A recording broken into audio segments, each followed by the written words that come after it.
ఆడు డ్రైవర్ ఆడు అంటున్నాడు as a business men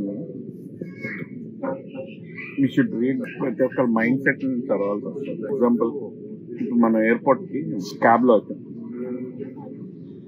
so నేను ఎక్కిన కానీ ఫస్ట్ వాడే తమిళ్ చూస్తా ఉన్నాడు.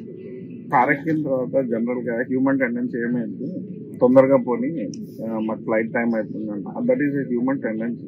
ఎవరైనా చెప్తాం మనకి కస్టమర్స్ వచ్చి కార్ ఇచ్చి ఏదైనా వర్క్ చేసి వచ్చిన తర్వాత హ్యూమన్ టెండెన్సీ ఏంటంటే బాగా చేయండి మాది అంటారు. సో మనం పాజిటివ్ గా మాట్లాడాలి. అవునండి మీకు ఎందుకు టెన్షన్ తీసుకోవద్దు, బాగా చేసిస్తాం. అంతేగాని అది ఎలా రావాలో అలా వస్తుంది. ఇప్పుడు వాడు ఏమన్నాడు, తొందరగా వెళ్ళటానికి కుదరదు, టోన్ బాగాలేదు, రెండోది తొందరగా వెళ్ళటానికి కుదరదు అన్నాడు. అక్కడే నాకు అతని మైండ్ సెట్ అర్థమవుతుంది. ఈజ్ రఫ్ అంటే ఏదో ఫ్రస్ట్రేషన్ లో ఉండుంటాడు, లేదంటే ఆడి మైండ్ సెట్ అంటాడు. అలా అనకూడదు కస్టమర్. జస్ట్ ఒక చిన్న స్మైల్ ఇచ్చి అని అంటే అయిపోతుంది కదా. నువ్వు స్లోగానే వెళ్ళు, ఇంకా స్లోగా వెళ్ళు, but you have to make others happy.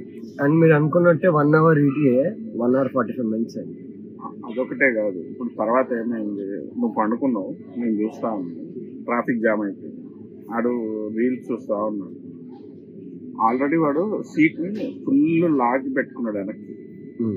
ఇది కంఫర్ట్ పొజిషన్ లో. మామూలుగా పొట్టోడాడు